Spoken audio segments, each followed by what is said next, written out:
సమీపముగా ఉండు దేవునికి మహిమ కలుగునుగాక. ప్రియ స్నేహితులందరికీ దివ్య వాక్యోదయం.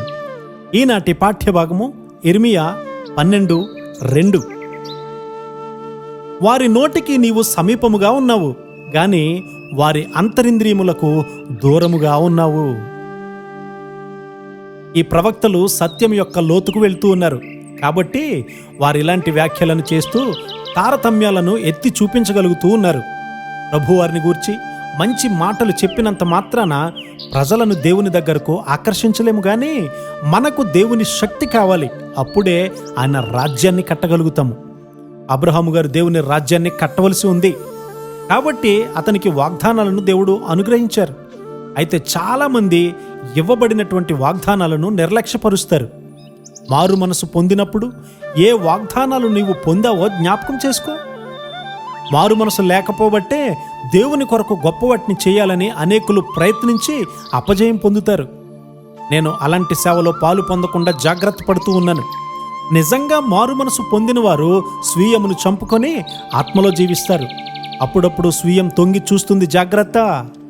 పనికి కావలసినటువంటి ధనాన్ని సమకూర్చడానికి దాచబడినటువంటి ధననిధిని ఇస్తానని దేవుడు వాగ్దానం చేశాడు కదా.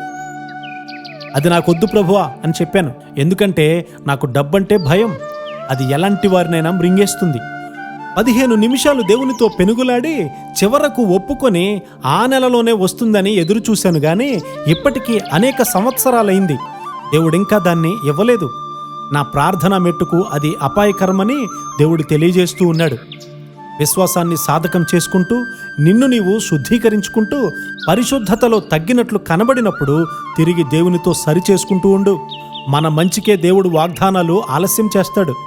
నీకివ్వబడినటువంటి వాగ్దానాలన్నీ గుర్తున్నాయా?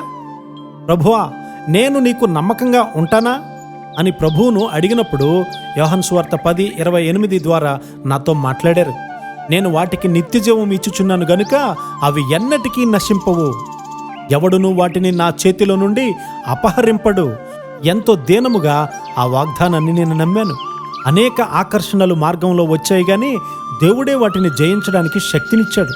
తల్లిదండ్రుల ద్వారా సంక్రమించిన అజాగ్రత్త ఆత్మలు నిన్ను పడేయాలని చూడవచ్చు కనుక జాగ్రత్తగా ఉండు. దేవుడే జయించే శక్తిని మనందరికీ అనుగ్రహించునుగాక. ఆమేన్.